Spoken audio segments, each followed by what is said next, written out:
क्या आप जाकिर भाई को जानते हो?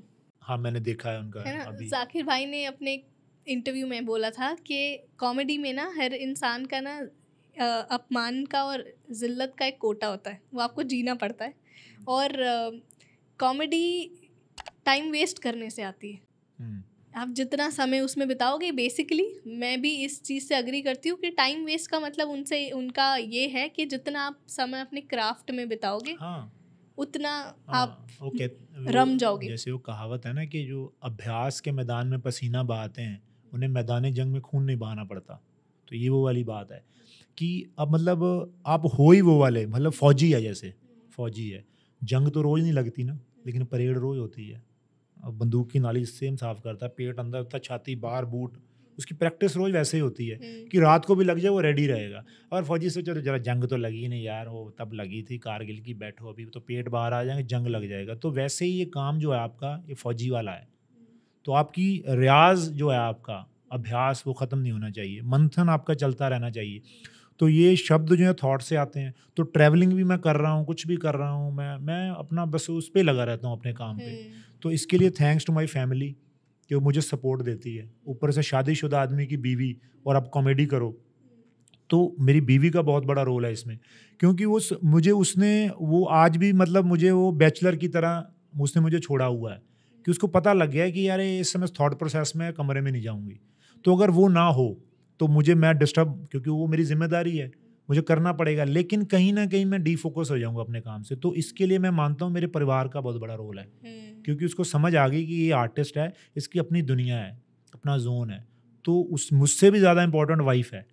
इस मामले में। तो अच्छा तभी कहते हैं कलाकार वो हिट है जिसके पास 2 चीज़ें हैं, एक माइक और वाइफ़। मेरे पास दोनों हैं, थैंक्स टू गॉड और थैंक्स टू मेरे मामा जी जिन्होंने मेरा रिश्ता कराया। थैंक यू मामा जी।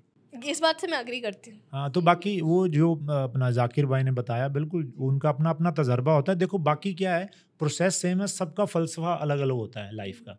रास्ते अलग-अलग हो सकते हैं, मंज़िल एक ही है।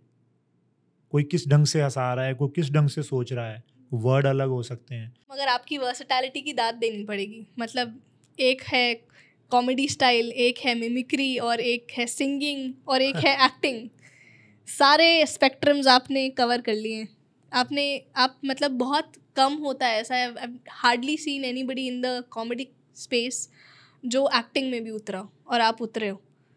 कैसा रहा वो अनुभव? ये वही है कि जैसे हमारी हलवाई की दुकान थी, तो मेरे डैडी रसगुल्ले बेचते थे, मैं रसगुल्ले बेच रहा हूँ। लेकिन मुझे लगता है कि सबसे पहला गुरु जो आपका पिता होता है, हुँ। अलग बात है आपको समझ बाद में आती है ना? तो मुझे लगता है कि मेरे डैडी ने एक बात सिखाई थी, अब जैसे वो ना दोपहर को खाने के लिए चले जाते थे, मैं ज़रा आया, लक सीधा करके आया तुम ज़रा खड़। तो मैं इसीलिए दुकान पे जाता था कि वहाँ पर केबल तार लगी होती थी, हुँ। फ़िल्में देखने को मिलेंगी। तो मैं डैडी चले जाते तो मैं फ़िल्म देखने बैठ जाता था ऐसे। तो पीछे एकदम से कई बार डैडी आ जाते तो मैं फ़िल्म में इतना मग्न हो जाता कि 2 घंटे कब निकले पता नहीं। तो डैडी आके मुझे डाँटते थे कि यार तू काउंटर पे क्यों नहीं खड़ा? गल्ले पे मैं कहा डैडी जब ग्राहक आएगा तो खड़ा हो जाऊँगा इसमें क्या? कहते नहीं, ग्राहक ने तेरी वेट नहीं करनी, तुमने करनी है, ठीक है? भई वहाँ के अंदर खड़ा होना ज़रूरी है। तो फिर मुझे पता चला कि वो कुदरती मुझे स्टैंड अप कर रहे हैं, स्टैंड हो, खड़ा हो। ऐसे स्कूल में भी कोई शरारत होती सबसे पहले मैं ही आता था, पिंटू खड़ा हो, चल स्टैंड अप, मैं खड़ा हो जाता था। तो वो चीज़ें कुदरती आपको बाद में समझ आती है कि यार ये चीज़ें वाक़ई ये सिखा रही थी। तो आपने जो सवाल पूछा हलवाई की दुकान से रिलेटेड है, तो क्योंकि वहाँ मैं दूध उबालता था, दूध मैं कुछ बना लेता था मिठाइयाँ-विठाइयाँ, लेकिन दिल से नहीं बनाता था क्योंकि मुझे वो करना नहीं था।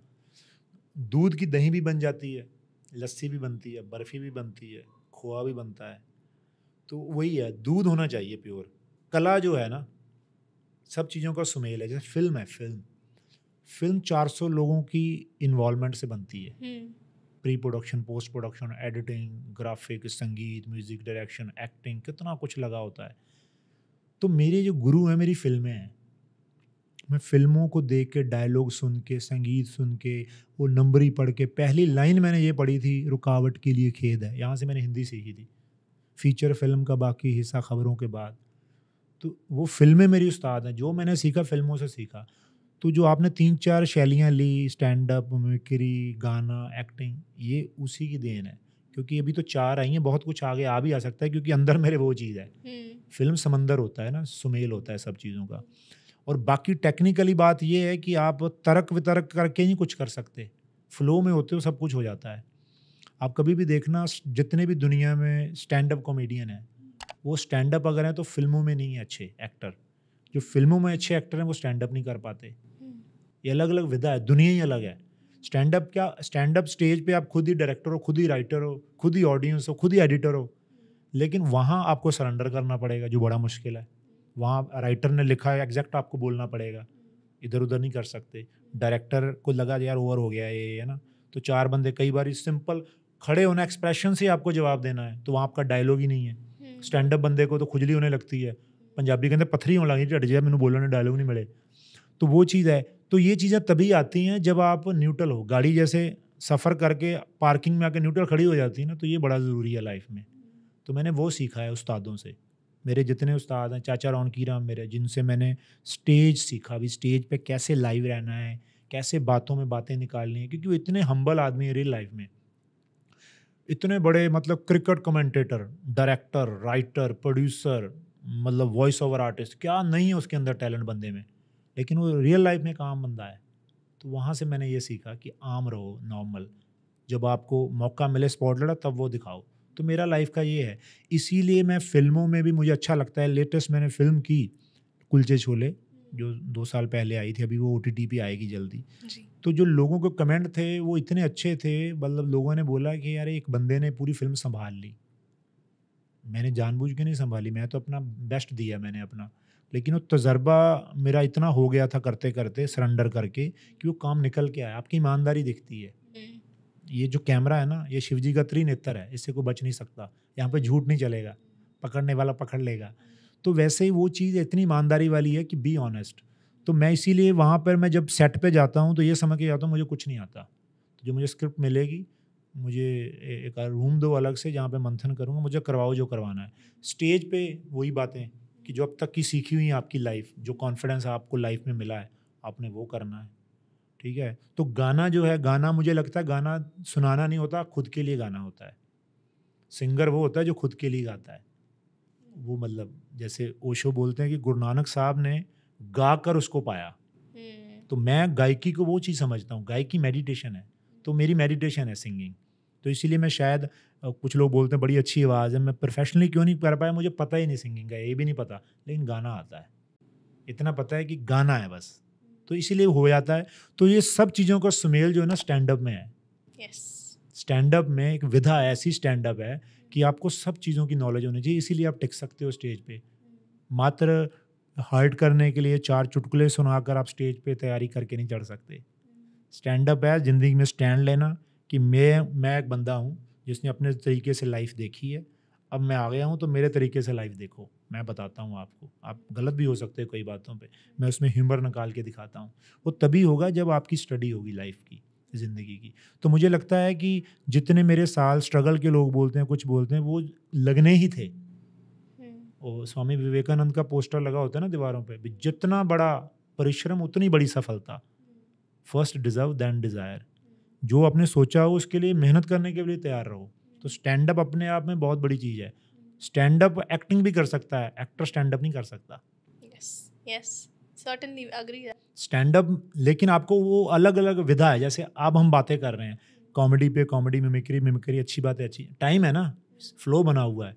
तो ये पता होना चाहिए करने, पूछने वाले को भी, बताने वाले को भी, तो फिर ऑडियंस को मज़ा आएगा। पता चले आपका फ़्लो नहीं आगे पीछे। ऐसे ही ज़िंदगी का मुझे लगता है फ़्लो है कि आपको पता होना चाहिए कब क्या बात करनी है। तो फिल्म अलग है, गाना अलग है, वो अलग है, लेकिन सब में एक ही चीज़ है, प्योरिटी, फीलिंग। मैंने अभी आपसे ये सीखा, मैं बहुत पहले पढ़ा था, बट आपने मुझे अपने पॉडकास्ट के थ्रू, अपनी बातों के थ्रू फिर से एक बार रियलाइज़ करवा दिया। ये हम अपने मैजिक में बोलते थे कि practice like you have never won and perform like you have never lost. Yes. तो एक टाइम वैसा आता है कि वो मायने समझ में आते हैं आपको कि आपसे पहले आपने कुछ क्रिएट किया ही नहीं, कुछ भी असली नहीं है दुनिया में। जो जितना अच्छा उतनी अच्छी नकल है। बेसिकली हम वैसे भी बंदर से इंसान बने हैं, नकल हमारे अंदर है। तो जो मैंने तो मान लिया कि मैं नकलची हूँ, मैंने सीखना है, मैं जब तक हूँ मेरी सांसें हैं मैं सीखूंगा जो मुझसे जो अच्छा मिल जाए। तो जो अच्छा हो रहा है वो उसी का फ्लो है। जिस दिन मैं ये सोचने लग गया कि मैं क्रिएट कर रहा हूँ, मैं कुछ, उस दिन ख़त्म हो गया। आप कुछ भी नहीं हो, आप जो भी जिस फील्ड पे आप सीख रहे हो, जितना अच्छा आपने कर रहे हो, वो समझो आपने उतनी शिद्दत से सीख लिया है, बस सिखाने वाले ने आशीर्वाद दे दिया। और जिससे सीखा ऑलवेज उसका थैंक्स रखो, किसी को बोल के या किसी को मेडिटेशन में भी थैंक्स बोलो उन लोगों का, उनको पहुंचता है, उन तक पहुंचता है, उनको थैंक्सफुल रहना चाहिए बंदे को, तो वही काम करती है energy. Thank you so much for watching this till the end. आप इस चैनल को सब्सक्राइब कीजिए क्योंकि आपको इस चैनल पर मिलेगा मोटिवेशनल, इन्फॉर्मेशनल और entertainment content. So subscribe to our channel.